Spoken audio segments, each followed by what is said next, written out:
We are on October 31st, 1997. Michael Jordan returns to the court again in a Chicago Bulls jersey for the first NBA game of the season after winning 2 titles in a row. Unfortunately, the Bulls lose this first game to the Boston Celtics, a formidable opponent. But what sneaker fans and MJ will remember most is the new signature sneaker he wore on his feet, the Air Jordan 13, which he put on for the first time on a court. None of the spectators that day knew just how legendary this pair would become. More importantly, few knew that this sneaker would become the sneaker of the last dance. Hi everyone, it's Arthur Barandi and you're watching Sneak In Singles, the show about the history of sneakers.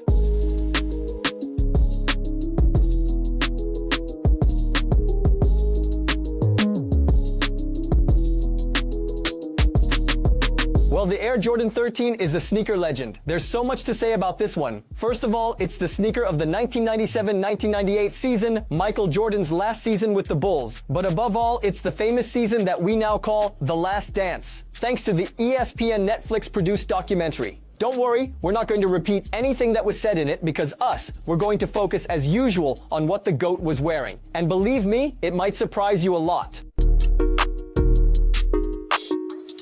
As you know already, like for each Air Jordan model, Michael Jordan and Tinker Hatfield sit down around a table to discuss about design and concept. But this time, that's not going to be the case. And that's what makes this story so crazy. One day, Tinker Hatfield was watching Michael Jordan playing on TV when all of a sudden, he had a flash, a revelation, an inspiration, an illumination. He compared Michael Jordan to a panther in his head because he noticed that he watched his prey before attacking at the right place at the right time. He was also a very powerful player who played a lot with his instinct. For Tinker Hatfield, Michael Jordan had all the makings of this wild animal. And so on September 11th, 1995, Tinker Hatfield created the very first sketch of the Air Jordan 13. Well, a sketch is a big word. There was a small drawing and above all, a multitude of notes. In them, he talks about a Warner film. I wonder what he's thinking about. He also talks about the best shape in sneaker history for this model. But he also indirectly clashes Fila, saying that one of their models would look like this if they tried to copy the Jordan 11. He also says that basketball deserves an elegant pair of shoes like the Jordan 13. Well, that tells us that Tinker Hatfield was a bit of a megalomaniac. But then again, who wouldn't be like that after designing so many successful models? So Tinker took this panther concept and exploited it to the maximum for the design of his new sneaker. He also took into consideration Michael Jordan's career, where he stood, his future goals, and what he needed to do to establish his crazy dominance forever. Michael Jordan's goal was to win a 3rd straight title, and Tinker Hatfield knew it. Nevertheless, it wasn't going to be easy, because even if the Bulls seemed invincible with 2 NBA titles in a row, the players on the other teams knew that Michael Jordan wanted to win a 3rd in a row at all costs, and they wanted to defend even better against him that season to try to stop him. That's why Tinker thought he needed the perfect weapon at his feet to achieve such a complicated goal. So Tinker began to work on it very seriously, and after days of work, he finally presented his concept to Michael Jordan on a blackboard. And what a shock! Michael Jordan is speechless. He looks at Tinker Hatfield and says, "How do you know?" And Tinker Hatfield replied to him, "Knew what?" Michael Jordan replied once again, "Well, that it was my nickname." Indeed, on the board was written, "The Black Cat," which was the name that Tinker wanted to give to the shoe. But without knowing it, Tinker had just had an even bigger stroke of genius, as MJ revealed to him that the Black Cat was also the nickname that only his best friends knew and used to refer to Jordan. In short, that was all the GOAT needed to give him the green light. Now, regarding the pair, let's start with the sole. When we look at the first drawings of the Jordan 13, we notice that it looks like the paws of a panther, a characteristic that will remain until the official release. The shoe features zoom technology, which was already in the Jordan 12, and offers great comfort and stability. This is important as Michael Jordan's knee problems were becoming increasingly serious this season. As for the upper, it's made of nubuck for the lower part and shiny black fabric for the upper part of the pair. A material and a color supposed to recall the fur of the Black Panther. But perhaps the most iconic part of the design is the green holographic ball at the top of the heel, representing the eye of the Black Panther. There's only a genius like Tinker Hatfield to come up with such a design idea. It's the hallmark of the Jordan 13, and this detail makes it unforgettable in the eyes of the general public. Finally, this pair was the first pair of sneakers designed on a computer, according to legend, on the Apple Macintosh, which makes it even more incredible. The communication around the Jordan 13 was very strong. Firstly, the pair was presented at the conference that introduced the Jordan brand a month before the start of the season.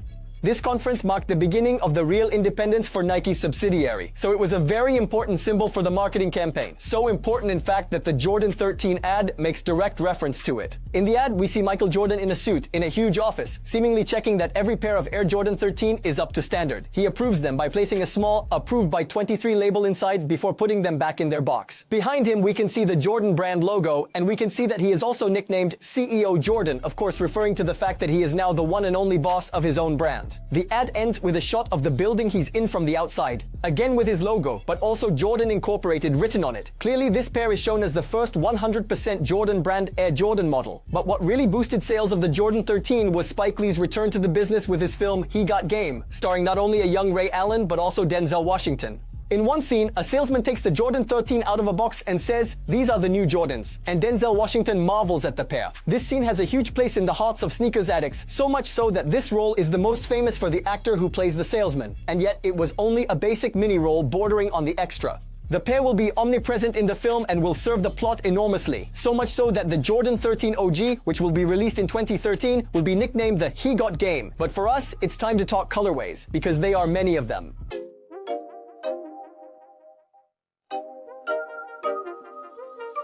7 different colors were released for the Jordan 13 during the 1997-1998 season. First, the white true red black, the OG colorway that appeared in the first game of the season, but also in Spike Lee's film He Got Game. Then there's the playoff black true red white, worn by Michael Jordan at the 1998 All-Star Game, as well as during the playoffs, as the name of it suggests. Then there's the Flint, the favorite pair of many of the model's fans. It was said that everyone had one, even your grandparents. We'll also have the Chicago, which will be the last Jordan 13 that MJ will wear on a court. There's also the Bread, which sold out very quickly, as well as 2 well-known low models, the Low Navy Metallic Silver and the Chutney. Since 2004, this model has been released in countless retro colors, including the Altitude Green, the Grey Toe, the History of Flight, which celebrated the model's 20th anniversary, and the Court Purple, released in 2022. More recent releases include the Del Sol and the Navy. Also, Ray Allen, the He Got Game actor, but above all, a very talented NBA player, had the honor of being one of the first athletes dressed entirely in Jordan brand. He even had a pair of Jordan 13s made especially for him, the Air Jordan 13 PE Ray Allen, which remains an unattainable grail for sneaker addicts. And yet, the Jordan 13 didn't have its own mythical event, like the shot for the Jordan 4, the flu game for the Jordan 12, or the NBA title for the Jordan 11, because it was with the 14 that MJ won his last title with the Bulls, the one that we call the last shot. But the Jordan 13 is just as important, as it's the sneaker of the last dance, the sneaker of the entire season of the TV show. In fact, I think it should be nicknamed like this, given its importance and the fact that it will remain in the hearts of sneaker addicts as the final straw for our GOAT.